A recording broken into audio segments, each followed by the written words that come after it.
Real estate investing can bring big reward and big risks. So know your risks. Welcome to the Real Estate Risk Report, the show for real-world insight on real estate investment risk. Now, here's your host, Lance Pederson. Thank you for joining the Real Estate Risk Report. I'm your host, as always, Lance Pederson. So today I have with me the fellas from Kirkland Capital Group. You know me, I'm such a Costco guy. We would love an affiliation with Costco. Yeah, I know you must, where you spend your time on the I've got 5 kids and a wife. Costco gets like most of my paycheck. And I'm now sporting even the Costco wedges. I've got Costco golf wedges and the putter. You know, I've got Costco golf balls. So Kirkland is always on my. So every time I think you guys, Kirkland signature. But you know what? I think so highly of the Kirkland signature brand. These guys carry the banner well at Kirkland Capital Group. So we've got Chris Carsley and Brock Freeman. These guys are based up in Seattle area. I've been connecting on and off with these guys for years. They're very interesting, as you'll find out here as we get into this. A great duo and pair. But Chris, why don't we start out with, as we always do, sort of getting the backgrounds of how did you guys get in sort of the real estate business? And in this case, you guys are operating a debt fund and kind of on the lending side of things. But Chris, I know you've got an interesting background kind of from financial services, and then we'll give Brock a chance to sort of share where he came from, and then, Brock, I guess you can kind of bring it together as to why you guys ended up deciding to form Kirkland Capital Group. Sure. Chris? Yeah, sure. I'll get it started. My background was in investment management. I started off managing high net worth family office money early on, did that for a number of years, and then my career transitioned pretty quickly into alternative investments, where I had an opportunity to join a group and was a hedge fund trader for a number of years, then took that career and that knowledge and started deploying on the buy side for a large fund of fund within hedge funds and other esoteric strategies. And then after that, went in and started doing direct and indirect venture seed angel type work. So I've been able to kind of touch a number of different things. But oddly enough, throughout all those different pieces, I was always involved in some level of real estate, whether it was assessing and valuation and risk of someone else's real estate or looking at something for myself. And that kind of came to a head, my knowledge of how to operate and build funds and run a portfolio. I'm very risk-minded, so risk is always first on my mind. And then Brock came to me in 2019 with an idea, and here we are. We put together Kirkland Income Fund. Yeah, and you're CFA too, right? CFA and a CAI. Yeah. So I used to have about 7 numbers behind my name, but no longer out there selling securities, so they all go away. Which is good. But the CFA, I don't think enough people realize and understand, one, how difficult of a designation that is to attain. But it really does put you through the paces to really become a professional investor in my mind. And I think that it's 3 years of your life, and I basically tell people, I guess it's a certain indicator of intelligence, but really what it is an indication that you're the type of person to take on a daunting task, mostly by yourself, and complete it. Yeah. I mean, it is really quite difficult. And the CAI, for people who don't know what that is, it's really kind of the CFA program, but for alternatives. So it focuses on everything else that's kind of outside of portfolio management and traditional investments. So Chris is a professional investor. I think that's what's important to understand, is that he, his brain is wired for this, like I said, the real estate risk report, and everything we're about here that's how Chris looks at the world. So, Brock, how about you, man? How did you kind of get from where we are today and go backwards? How did you get into this business, and what attracted you to it, and why did you have the idea to do Kirkland Capital? Yeah, before I dive into that, I'll give kind of, for people who are not from the financial world, probably a good way to think of Chris's background with his education and the CAI and the Kaya is really, I mean, we should be saying Dr. Carsley. I mean, it's really the equivalent of a PhD, or as much time as he spent studying and getting an education, plus on top of that, the real world abilities and experience that he has, which really is why I was excited to have him as a partner. So I've known Chris for a long, long time. Before we got together as partners, I started out actually not too dissimilar. I also have a background in finance, as far as a degree in finance, but I kind of went a different route early on. My first role was actually in Taiwan. I'd gone over there and taken up a role as an analyst for the Taiwan stock market, wrote stuff about that for institutional investors. But then when I came back to the U.S., I actually hooked up into the real estate and became an underwriter, and I did a number of things for a mortgage company, a lender, and then took a turn into technology, building systems, because I quickly discovered I got irritated at just the repeated stuff that we would do, and I found that I had a knack for building things with using tech. So that's sort of where I took a turn, and sort of my careers since then has kind of bounced between those two.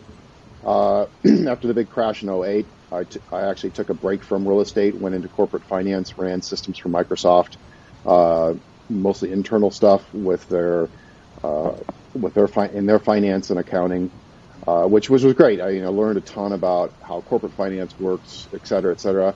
But then I decided, you know what, I wanted to go back to real estate where I had a lot of fun. And so in 2018, started exploring that again, saw that it was probably a good time to come back with what was happening really with technology and commercial real estate, and seeing how that would affect both things in the real world with real estate and both in the finance end of real estate. So just networking, exploring again, found that there was a real need in the marketplace for what we call micro balance, bridge or hard money for commercial real estate. There wasn't many companies out there who were willing to do that kind of thing. And so when we talk about micro balance, we actually are talking about under $1 million loan amounts.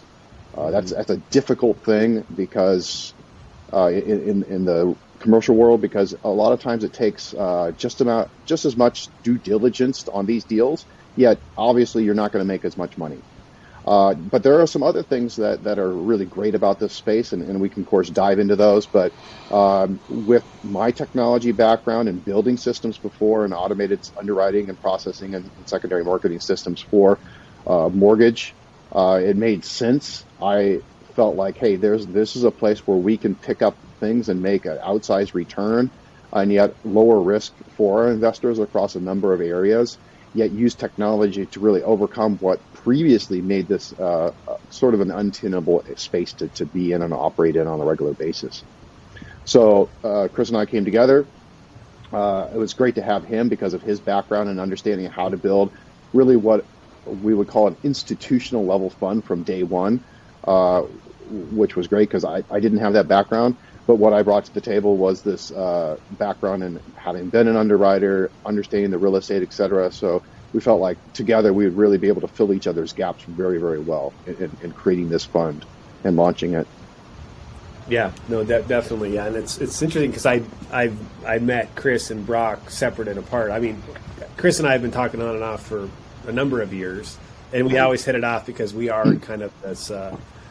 We're fun nerds. Like we're structured Good way to put it. nerds. Like so, we speak each other's language, right? Which for me, and no offense to the clients I work with and things, but sometimes I do feel like I'm teaching like fifth grade, like all over every day, again and again.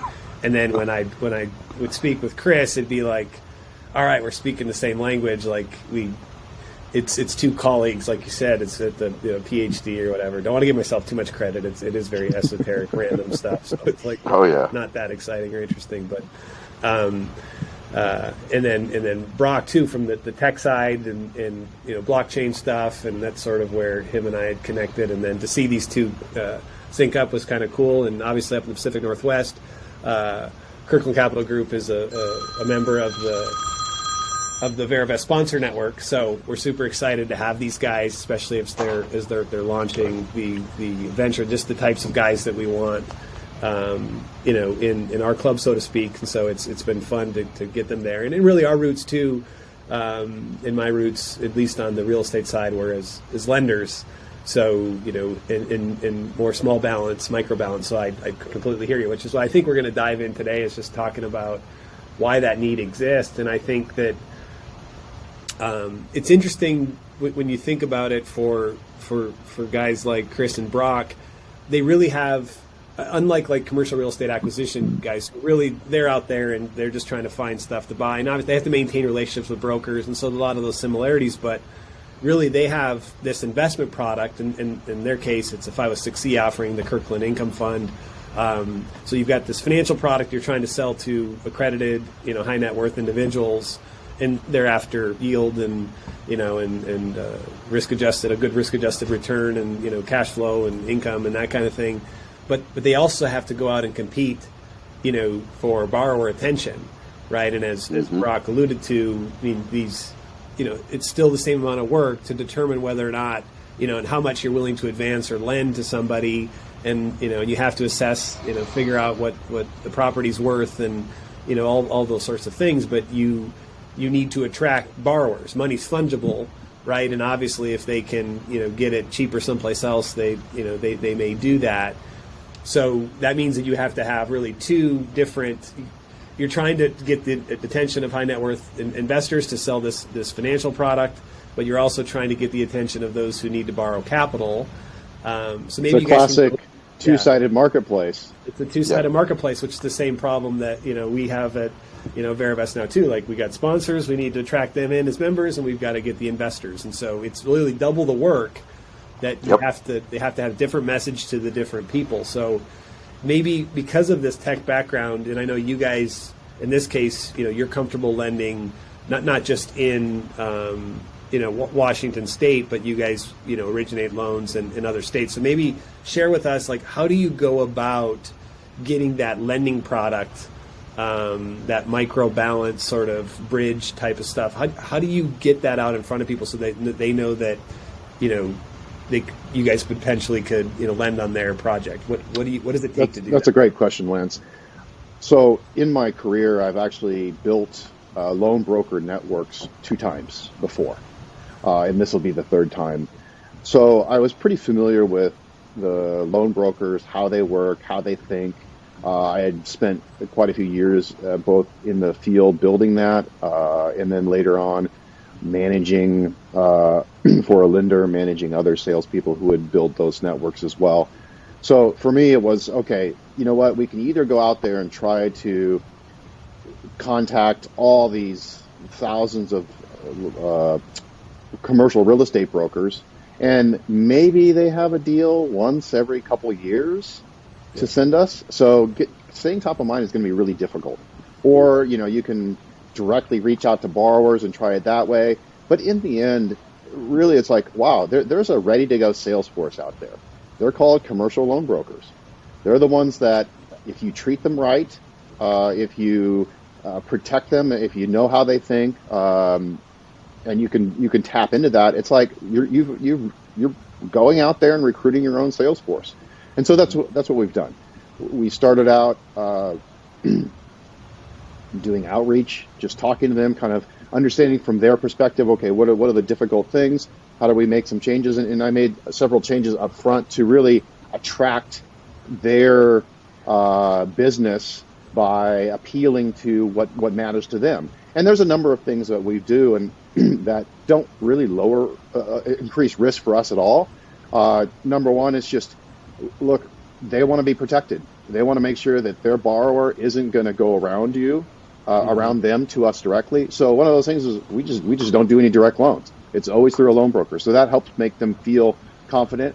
Number 2 is, they have their fees, the points that they charge. We put that right into the documentation that we send them. We make sure that that's in the loan docs. We make sure they're paid out of closing. We've heard enough stories about brokers who were, particularly from the private lenders who were cheated on fees. And so that leaves a bad taste in their mouth. So, those are some of the things I do, or we've set up. The other thing that we've set up just in our loan process is knowing that a lot of brokers will get on the phone, they'll take a call from a potential client, they'll have a sort of a broad idea about what the client looks like, but before they want to put a lot of work into it, they're like, look, can I even get some traction on this from any lender? So we make it easy for them to come on our website or email us, but potentially on our website again to use an online method to submit that scenario. They don't even have to submit documentation. We'll give them what we call a scenario proposal, which is like, hey, here's what we're thinking on rate. Here's what we're thinking on our points. Here's what we're thinking on the LTV, or whether we're going to be able to meet that loan amount that you want. Here's kind of closing costs, just some broad ideas. So they have something to go back to the client and say, hey, is this worth even going further? Before we even get into the next part where we want to go additional level and issue a term sheet or something like that. So that has been a very appealing process for loan brokers, and why we've seen a huge uptick, and why they'll come back again and again to us. Yeah, and are there certain states that as you guys, really get this ramped up and going, are there certain states that, I know there's like lending laws or, different things like that. So are there certain states right now that you're bullish on, or that you're really concentrating your efforts more than others, or? Not really. We've really just reached out to commercial loan brokers in particular. It doesn't matter where. However, it's interesting you see the states. If you're just doing commercial lending, there's very few states that you really need to be concerned around with licensing. As long as you're not doing that 1-to-4 unit, really the world is your oyster. And that's one of the reasons we don't do 1-to-4 at all. We don't touch it at all. And I feel quite confident about that, because actually you get into that, there's a lot of other lenders who are doing and funding fix and flip and in that area. So I feel like, look, we don't need to try and compete with that. Let's really focus on our niche and get known for our niche. That being said, there's not a lot of stuff that comes out of California. There's just a ton of lenders. California seems to be the home. Even when I worked in the industry before, that was the home of so many different lenders. And so it's similar like, the tech industry with Microsoft here, or San Francisco with so many people who went to work for that and then spun out on their own deal. Yeah. Same thing for California. So we haven't seen stuff much from there, and that's okay. There's plenty of other markets where we feel comfortable about, and we've seen a lot of deals, particularly in the South, the Midwest, where we really like actually these secondary and tertiary markets that have shown consistent economic, either solid, economic returns, in that marketplace because of the broad employment factors, or have even seen slight upticks. But there's still a need for a lot of housing, workforce housing, et cetera, in those markets. And you look at it from a trade standpoint, a lot of these borrowers that are coming out, they're not going to find something in a gateway city or, say, on I-5. Their opportunities for their value add and their gain is in these secondary and tertiary markets. So we're naturally gravitating to the geographical areas that they're finding the opportunities, which, may not be the states that some of the big funds are focusing on, trying to do the large commercial projects. And that's fine. Yeah, and is that what you've heard from your borrowers, is that they really struggled to find that sort of bridge product? Like, is it really that bad? Like, there's just from the brokers, yeah. In general, they can. This is something I hear almost on a daily basis when I talk to new ones who submit deals to us, or I'm just doing cold outreach. Is I can maybe find someone to do that $750 to $1 million, or they'll make an exception for me as a broker. But below $750 and especially below $500, just forget it. You're just not going to find a Harley. You might find some local private lender who does normally the 1-to-4 who will consider that. But then because your consideration of how you underwrite a commercial deal versus how you might underwrite a 1-to-4 unit or a single family residence is so completely different that they struggle. They struggle with, well, wait a second, this guy's buying this 7 unit in Texas. Well, their DTIs don't line up. Well, you don't underwrite for DTIs on an apartment complex. You're looking at DSCR. You're looking at other factors. And so that whole concept, how you approach a deal as an underwriter is very, very different. So they're happy to be able to talk to someone who actually understands, hey, here's how we approach commercial underwriting. We approach it from an income standpoint. We approach it much differently than a lender will approach a single family investment property. Yeah, and is it? Yeah, go ahead. You know, I had one other point I wanted to mention to that. It was kind of, some exact statements. We were talking to a broker, and he was like, well, the other trend we usually see is in funds. They'll work with us at a certain point, and they have good rates and everything else. But when they raise a lot of money and they get big, they look down at this small amount that they have to write, and all of a sudden they're like, hey, yeah, we can give you the LTV you want, but we're not going to be able to give you that 11 or 12. We need to charge 14 or 15 now because of the size of the loan that you want to do to make it worthwhile for us. And he was obviously that had happened to him multiple times. And I was like, well, listen, the nature of our fund, what we're doing is we are going to stay in this space. And we're okay with that. We're naturally going to stay it's a capacity constraint that basically we have to deal with.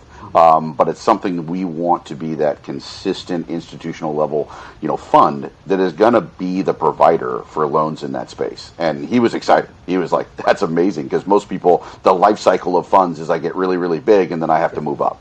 And that's not what we're going to do. Yeah, and then that source is shut off. It's like, because it doesn't pencil. I mean, these projects, I'm assuming if it's some sort of, like you said, 7 unit, 10 unit, 16 unit, value add play, C to a B sort of deal, 14%, it doesn't, it's sort of like the deal's dead, right? Like, I mean, that's, Yeah. you could. Maybe. I think part of it is just, look, does anyone want to pay the, super high rates? I mean, look, even on the most deals where we're doing in the 11s or 12s, it's not like they love to pay it. But Lance, honestly, one of the things that we look at very closely is when they come back and say, oh, I can't make this deal unless you make it a 10.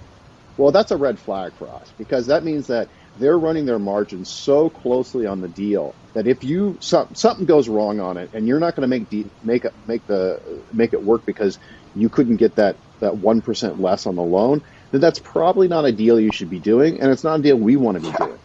I mean, we want to see some outsized returns, and we have on most of these projects. Let me tell you about one in Texas that I love to talk about. We even made a blog post about it, and I think it's pretty typical for the borrowers that we're doing these loans for. They took a 16-unit boarding house downtown San Antonio. Old, it was a conversion from an old home originally. It's 16-unit, and they were going to convert it to a 10-unit. So he's in the middle of this conversion. There was some minor foundation issues. There a whole bunch of reasons why, of course, they couldn't go to a traditional lender. We love the deal because he was taking a 16-unit boarding house, converting it to a 10-unit, 1-bedroom, 1-bath. It was perfect for the area. He's catching this nice rise in this neighborhood, classic neighborhood, walkable. And by the time he gets done with it, he's going to almost double the value within 1 year of that place. And then on top of it, he'll take us out with a refi, get some of his money back that he's using for renovations. And he's looking not just at a huge return on his initial investment from a value standpoint of the property, but when I did the calculations, he's looking at something like in the 30s or even low 40% cash on cash returns once he does the refinance. So is he going to really quibble about, I think, the 11.75 that we charged him on the deal? No, he's super happy to simply have a lender that says, look, I see your vision and I'm willing to lend on this. And but for us, since we're going on as is value, we're not taking an outsized risk either. Yeah, for us. But it's those we're super happy to see that our borrowers are making money hand over fist on that, and also on the other side, providing much needed middle market Class B housing to places that are in such need of it.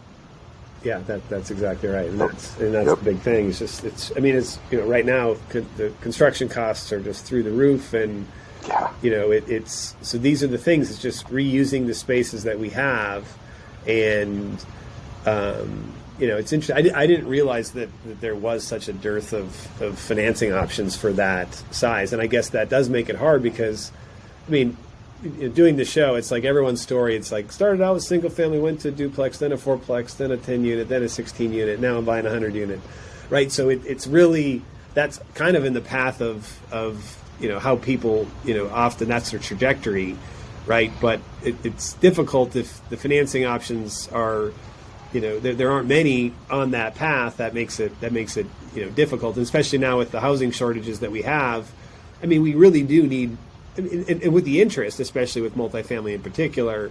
I mean, there's all sorts of people that are interested in getting into the space and wanting to be operators, right, in doing these things. Now, the flip side of that, given this is the risk report, do you find that is a hard part sometimes for you? Is that the track record or the experience of the borrower maybe not be as great as I mean, is that a bit where the risk premium comes in as well? Because I mean, if you're doing it on as is, what's your advance rate? Like 70? No, we'll go up to 80. We'll go up to 80. Yep. So you go up to 80. So they've got something in it, and it's on as is value price basically. Is that right? Yes, that's right. Yep. So they've got to have some decent skin in the game. So that means that they're bringing in not just at least 20, and usually much more than that. I mean, Chris, what's our portfolio weighted LTV? 69. Right, our portfolio is about 69% LTV on average. So yeah. So they're bringing skin in the game, and on top of that, they've got to bring in the money to do the renovations as well. So you talked about track record. What we want to see is not necessarily that they have commercial real estate investment experience, but they definitely have some experience doing the fix and flips, single family, 1 to 4 unit type of stuff. So they know how the game is played. That's what we want to see. They know how the game is played. We have made an exception on that one time, and that was where they had a tremendous, the wife's a doctor. And so they had a tremendous amount of money in the bank, lots of money to, coming in on a monthly basis. The husband decided he was going to do this full time. We made sure that they had professional management for the rental, the property management. Mm-hmm. So, we mitigated a few things on that. I think on that one we're maybe 70% LTV. But they were bringing in a tremendous amount of money to put into that. So we felt like from a risk standpoint for our fund, look, even worst case scenario, they walked away from it. We would be able to go in there and we'd have a nice asset that we'd very easily be able to get everything back for our investors plus some. So we felt very comfortable with that. But I think one thing you mentioned there, Brock, that's an important aspect is, in general, you might not have someone, this is my 20th commercial deal. Yeah, you're just not going to see that at this level. Yeah. But one of the things that is usually already in line, and we haven't had to really push that hard, is a lot of these guys, they have property management that has experience in the geographical area, and we actually do verification on that. So who's your property manager? Let's get on the phone with them. Let's verify their background. Do they operate heavily within this area, and can they actually complete the goals you're going to need for this new property? So, I mean, that's one of the extra steps in due diligence that we actually have to do. Yeah, because, I mean, ultimately, in order for the refi to occur, they're going to have to, the NOI is going to have to be there, because that's right. Exactly. So it's really about, it's that execution risk that you guys have to deal with. Like, okay, what do you need to do to the property? Where are those rehab funds coming from, which we'll get to in a second, and then are you going to be able to stabilize this asset? Yep, correct. Or really that's your path. Now, are you really trying to stick as much as you can to sort of multifamily, or are there other property types that you'll look at, or it just depends? Or yeah, well, I mean, given our current macro environment, multifamily was always going to be a good portion of our portfolio, but it became kind of a majority because the risks and the uncertainty around retail and office, it was just something we had the deal flow. We didn't have to take that risk. And so why induce that uncertainty into the portfolio for our investors and ourselves? Because, I mean, one of the key things is Brock and I are fairly large investors in our own fund. So it's our own money at stake as well. So with that deal flow, why take that risk? It was something we were very comfortable working with a lot of the stuff on multifamily. But the intention day one of putting this fund together was always to take on mixed use, some office, some retail, as things maybe come back to some normal. We'll have to see how that really pans out and how that's defined. And I know a lot of people are like, hey, blood in the street is the time to buy. I mean, I'm ex-hedge fund trader. No one needs to explain that mentality to me. But there again, being risk focused, I don't need to take that uncertainty right now and say, I'm going to go and do something in hospitality or retail. If why take that risk? We just don't need to. And as we see those uncertainties work out, we'll step back into that space. And we've already seen a lot of mixed use. So. It's not that we're rejecting those deals, Lance. I look at them all the time. But in the end, they've got to make sense from the lower LTV. I'm definitely not going to do 80, probably not even 75 on any kind of retail or office. It's in the 60, 65 LTVs, and it's got to make a lot of sense all the way around for it. Mixed use will go higher, but a lot of that is dependent on how much of the mixed use is in retail or office versus the residential. So we want to look to that residential as, okay, is that carrying things forward? The other places, where is it at? Where's the economy at in that particular area that we're looking at, the geographical area that we're looking at that mixed use? There's just a bunch of factors that we're going to weigh to make sure that makes sense. I mean, in the end, Chris and I look at these as like, if we were presented with this opportunity and we were in those buyers' shoes, would we buy this deal? Do I want to own this deal? Because it's a very real possibility in the future that we own one of these deals because it goes wrong for the. And if I don't want to own it, why in the world would I lend on it? Yeah, that's right. So then, with that said, are you finding that do you have to do a little more helping with the borrowers in terms of like their pro formas being a bit of a mess and not like how do you deal with that, right? Well, like it kind of comes to you and you're kind of like, yeah, I can kind of squint and see it. Like I think I see what you're seeing, but we really need to button this budget up. And how do you guys deal with it? Because it seems like, I mean, even we feel like that at times. It's just okay. This is the nature of the beast. When you're in the sub-institutional space, it's you're going to have a lack of sophistication in certain areas. And my hunch is that, financial modeling and pro formas and budgets. Not their strong suite. Yeah. How do you deal with that? It's a great question. First of all, we look at, I've got some rules of thumbs that I use internally in our financing model, our own pro forma model, and we make sure that those look good. Part of it is what are they making assumptions for the future rents or even rents right now? Are they in line? Are they taking a much more?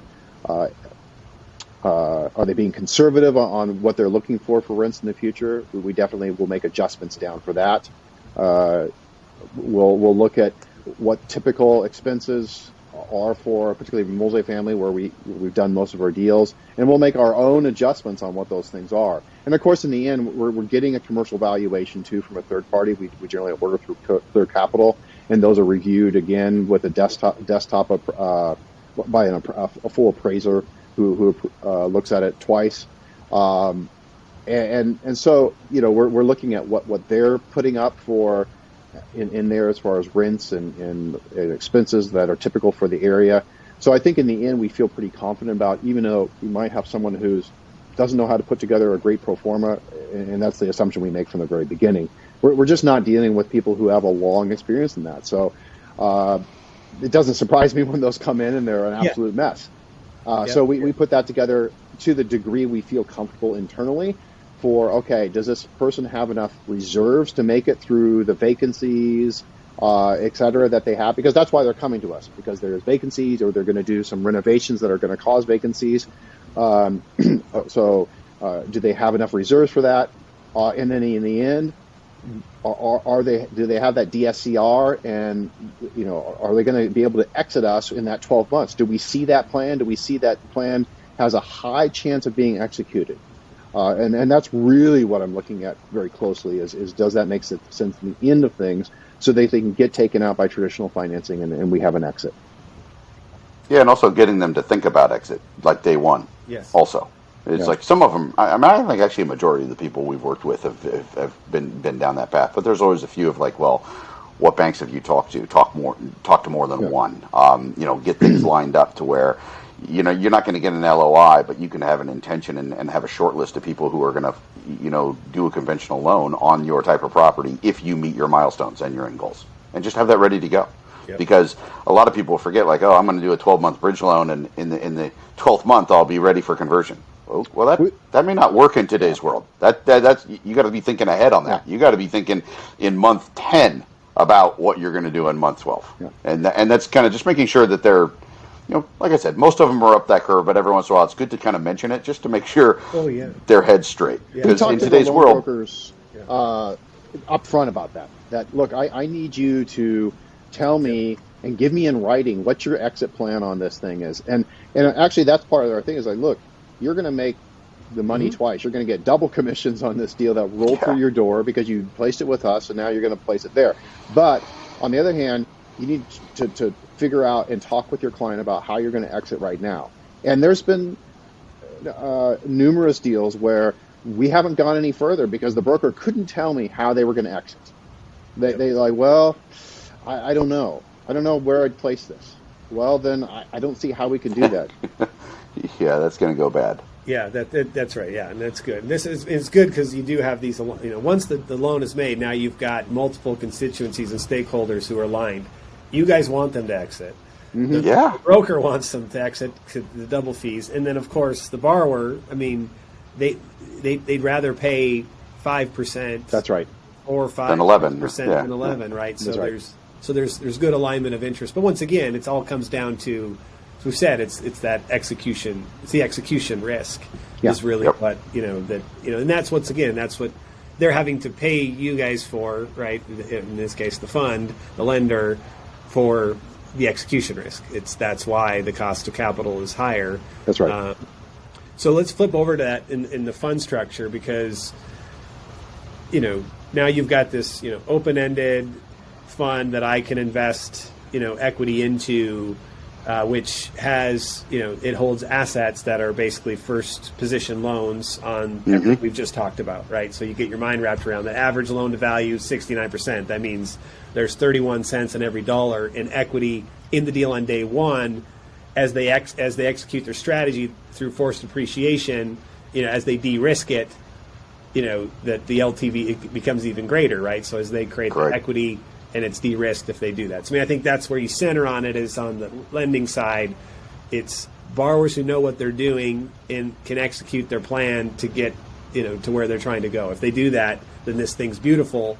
Now, of the other side, when I make that equity investment into the fund, there's a couple ways to do this. Now, I believe in your guys' fund, right? It's straight equity. Is that accurate, or is there some? Yeah, it's just straight equity. You come in as an LP, and you have a membership interest in the fund, and you're just treated pro rata across all the loans. So I rebalance every single month on a pro rata basis for all investors. One of that is I want to make sure that a later investor and is capturing as much diversification as I can offer as any other investor in the fund.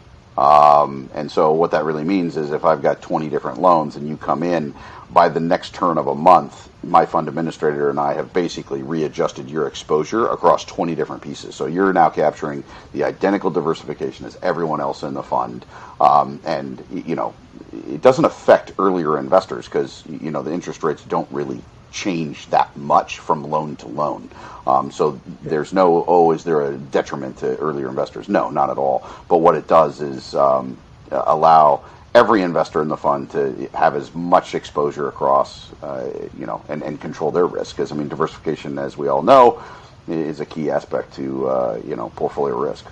Yeah, so it's getting, the more assets that are in there. And then, but you guys the fund, so in a liquidation scenario, if you go and sell all this paper at par, there's no one ahead of the members of the fund, right? Because that's no one's ahead. No. Yeah, and I think that's the sort of thing. So when you look at debt funds or underwriting a debt fund as an investor, those are the big things in my mind that one would look at, right? Is one, what is the underwriting criteria, right? What is the mandate for the fund? What kind of loans can this fund acquire, and what are the criteria? Everything we've just talked about, right? The big one being loan to value, and then digging into, and you've answered all these questions about how does one establish the V and LTV, loan to value, appraiser, someone else's, appraisal, someone else is looking at it, right? Making sure that you get comfortable with the as is, it's on as is, so. That's your cushion. So you look there, and then you say, can the fund borrow money senior to my position, right? Because then that's, and if it could, once again, some do. So those are leveraged debt funds, and Correct. some funds are structured that. I'm not saying that they're good or bad. It's important that you just understand that there's a difference. Like those are the things you said before you know anything else is what can this thing do? What, and in your guys' case, sounds like all the fund can do is what, first position loans? Is that? Yeah. It's all first. We won't make a loan that's not first position. Yeah. So no one can be in front of us. But what you were also talking about at the portfolio structure is, funds can use leverage. And I know that a lot of people, you pick up too many rags and it's all about how leverage caused a problem. Leverage is not actually the problem. It's the people deploying the leverage, creating an operational risk that's above and beyond what they can control and maybe creates an asset liability mismatch. I mean, there's lots of different ways a fund manager can make mistakes with leverage. And one of them is over leveraging because they think, well, nothing could ever break what I'm doing. Trust me, I've made that a comment throughout my career and I always get proven wrong. There's always something that could go wrong, even though, the probability is near zero. We don't deploy leverage currently at the fund level, but our general plan was to always, once we get to a certain size, have a line of credit for increased capital utilization to really create, a better, it's just a cash management tool of where, around month ends and, sometimes you'll have cash and you get a great loan, but you don't have as much money, so it creates, cash drag issues. And that's what you're talking about. It's just the operations of the fund is really kind of smoothing that out and creating increased efficiency from an operating fund. I mean, that's solid use of leverage. That's if I'm going to go out and say I can get 5x and I'm going to lever up, that's okay. Well, you got yourself in a very different fund. Well, you got it. And I think, and that's why I say like I'm not a leverage is the devil sort of guy. I think for me is that when these funds are promoted and marketed, it's easy just to go to what the return is, right? So like right now, Correct. Kirkland Income Fund is generating, near double digit return, right? 9s or whatever, right? Yep. So, but it's important to know that 9% return is different. It's important to understand that what the 9 represents. So they generated a Correct. 9 unlevered, right? Yep. No leverage. I'm in first position, and the underlying assets have an average loan to value of 69%. That's right. In first position, right? So pretty low risk. So that's where you say is that's how you do it. Without doing that assessment, you can't just say, well, this one's doing a 9 and this one's giving me a 10. The one that's delivering a 10 could have 1-to-1 leverage, which once again, it might not. I mean, it is what it is. It's just saying that there's for every dollar deployed into some asset, 50 cents of every dollar is basically it has been borrowed from somebody else, more than likely at a lower cost of capital, whatever it is, 4, 5, 6, 7, 8, I don't know, right? That's the other thing to check in on is that how much is that other, piece if you're in the equity slug, right? It's just important to understand that. And then if all their loans or half their loans are being, their second position loans or, that's a whole, it's once again, I'm not saying that it's good, bad, or indifferent. It's important to understand that you can't fall into just calling all things that generate a 9% return the same. They're just not. Right. Risk-adjusted returns. returns. Work like that, right? And it doesn't work like that because That's right.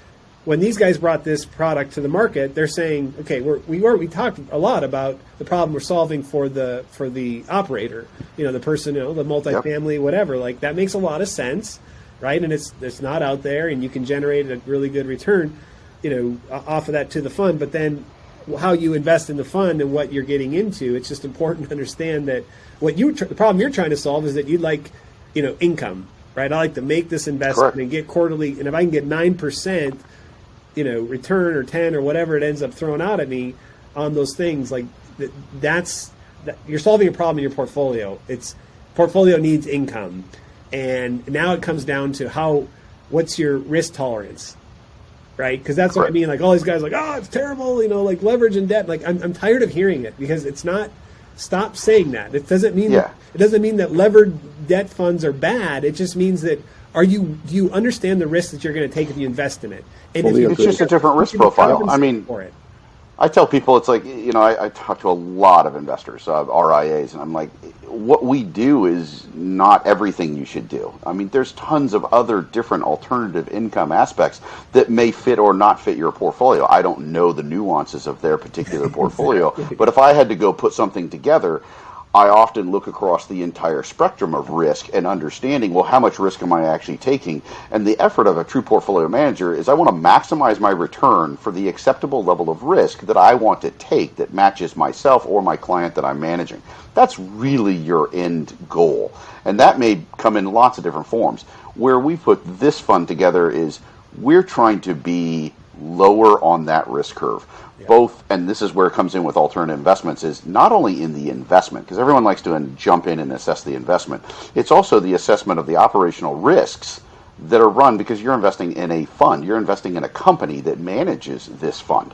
There is risks in that, which we, having built operational due diligence programs for multi-billion-dollar shops, that's a risk that's unrewarded.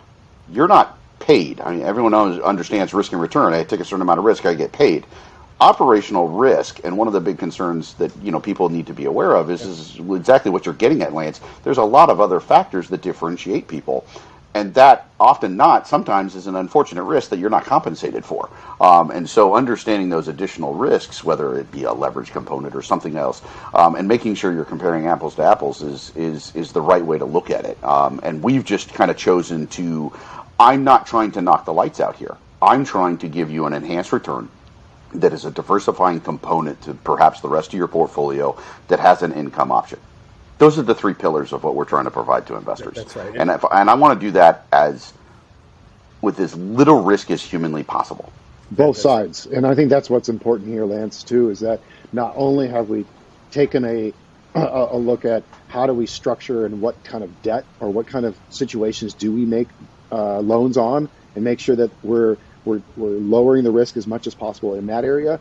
Chris is also concentrated, and I've been watching this the whole time and totally agree with him, that we also wanted to make sure that we apply that same low risk, let's de-risk as much as possible from an operational standpoint. So every way that Chris has put together, and this is where I really appreciate his 25 plus years of institutional fund management, is he's able to bring that to the table and say, well, we need to have these operational controls. We need to have on cash movement. You need to have two signatures. You can't just have someone go to the bank account and, I'm going to throw off a wire and nobody's going to know. These are not that we feel like, look, you need to be careful that someone's going to be a criminal here, but you know what? Things happen. People make mistakes. And that's what can really crash. I think, Chris, you had a pretty surprising to me statistic around how many funds are crash and burn because of operational risk, not because of the trades they made. Oh yeah, no, it oscillates anywhere between 60 to 67% of failures in funds has nothing to do with the investment. It's shocking. Actually the people that was running shocking it. To me. It's pretty. I mean, people make mistakes, and hopefully most of them fess up to it. But the big frauds that everyone hears of, it's somebody made a mistake, instead of just kind of owning up to it. I know. They try to fix it, and they dig the hole deeper and deeper for themselves. Yeah. And I got to see this live, front row. I worked with one of the people that brought down Madoff, so I got to see a lot of stuff from behind the scenes. And there's a general belief that it didn't start off as like, this is what I'm going to do, but there was just a ton of things that were done wrong.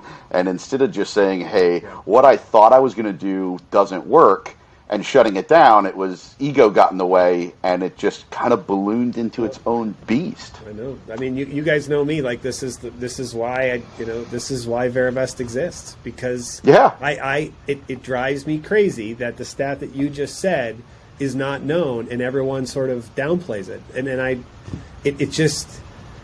it's real, and this is how it goes. And when no one's looking, and there's no oversight, and there's not good internal controls, that ODD sort of way of the operational due diligence isn't being done, and all those things, that is where your biggest. I mean, that's the risk you're pregnant with that you don't see and you don't appreciate. And I mean, once again, and for guys like Chris, that's why I say, like, I get on the phone with him, it's like, we speak the same language, but the reality is that most other people they're not there yet. So that is, there's more risk there because they don't know. They're ignorant. It doesn't mean they're stupid or bad or intending to do that. It's that, for me, it's all about that. Like, how can we mitigate that risk? That's what we do. That's what I think we do at Verivest. At Verivest, we run background checks that mitigates risk. You know who you're dealing with. Right. Whatever claims they're making, they can't misrepresent what they're doing, or it can be verified. So that way, you know what you're dealing with. If they're inexperienced, then you need to be compensated for their inexperience, right? As an example, and then ultimately, after you make you wire the money in, making sure that all the money's going where it should be going, because that risk is there. It might not be the guy, but it might be his controller or CFO is cooking the books or is embezzling money. Like, that stuff happens. Like, and to think that it only happens once every 15 years when Madoff happened, that's just foolishness. Okay, that's foolishness, because most of this stuff, you never hear about it because they never get caught. And because you don't know what you're looking at, you don't know that it happened. And maybe they're smarter than Madoff or some of these other guys who go all out and do billions, and all they're doing is raking, just a little bit, right? And which a little bit all adds up. It could be hundreds of thousands of dollars that don't end up in your pocket, that end up in theirs, and they misrepresented themselves and they misappropriated your money. So this is the thing, right? And so I'm passionate about it because, like, you guys, to the world, it looks like you just showed up last year, right? But if you listen to this episode, you'll realize that Kirkland Capital Group may have, and Kirkland Income Fund may be just recently, had its inception, but ultimately, under the hood, it's about the operators. Do they know what they're doing? Does the strategy make sense? When you look at those things, and you're always going to be, we all have to earn our way, right? And so there's always the headwinds of that you have, but it's like, this is the stuff. There's thoughtfulness to this, right? Like, there's methods to your madness and how you do what you do, right? And you're, it's just, so those are the things that are important, for those of you listening to this, is just, you have to dig deeper. You cannot make rash decisions just based on surface level things. Like, I know it's hard because we're all wired to do that, but it's just, that's the stuff that you sort of have to look deeper. And I'll throw a bone out to you, Lance. Just being a guy who spent most of his career tearing things apart from a due diligence standpoint, I chuckled and I brought it to Brock's attention that when we were going through your process, you actually called up and said, hey, your PPM says the managers will have a certain amount of money in the fund. And I just started chuckling because that kind of thought process of verification is second nature to me. But I see it so rarely in other people. You guys came in and we sent you the documents, and that verification, that's big kudos to you. I mean, because I tell people all the time, read your documents. It's like, listen, you want to play a game of Monopoly with me, but you didn't read the rules? Yeah. Sure. I mean, if I'm a bad guy, you're in trouble. Yeah. But so read your documents, understand that, or find a resource that, like Verivest or something that can understand that document and match the say and the do. It's important. And I mean, and that gets down to the real key aspect. I mean, we're talking about risk here. If you're finding something that you don't understand and you can't get transparency on it, you should back away. Yeah. You should, I mean, seriously, the only time I've ever lost money in a deal was where I didn't get an answer to something, I couldn't get transparency on it, but like 9 other stars all worked out. Yeah. And it was that one point that stabbed me. Yeah. And I was like, God, I knew it was a problem, and that's what got me. Yeah. And so I urge people, listen, if you feel uncomfortable and the person you're looking to invest with won't give you that transparency or explain in nauseating detail what it is to make you feel comfortable, you should just walk away, because there's plenty of other investments out there. Yeah. There's plenty of great people doing stuff. You got it. Yeah. Walk away. That's exactly right. Yeah. Well said, Chris. I mean, I knew this would be great. I mean, a great show, and it's been great to catch up. And where can people learn more about Kirkland Capital Group? Not to be confused with Kirkland Signature brand products at Costco. They can, of course, go to our website. It's kirklandcapitalgroup.com. And really, there's a ton of information, both about Chris and I, other members of the team, what loans we've done, at least the high level details. You can also look at our invest page where we go through and we talk about the Kirkland Income Fund. You can watch other investor interviews that we've done. There's just a ton of stuff out there to educate yourself. And then, once you feel like, hey, this is something that fits in my portfolio, I like this, and you want some more information, then hold on a second. Reach out. Yeah, reach out to us. Yeah, I love talking to people. I love about they're calling them already, Brock. The phone's ringing. Yeah, exactly. Brock's already super popular. But no, I mean, yeah, reach out to us directly. I love to take. And I know I was like, oh no, that thing is going to ring forever. Right. I think she stepped out. Anyway, so the shared office. So, yeah, and then once you've gone through, don't worry, Brock. We gave him your cell phone number. So okay. Oh, yeah, exactly. Sounds good. Just dial me. Everyone call Brock. All right. Good stuff, guys. It's been great catching up. Yeah, take care. We'll be in touch. Lance, thank you very much. Lance. All right, see you guys. Cheers. All right. Yep.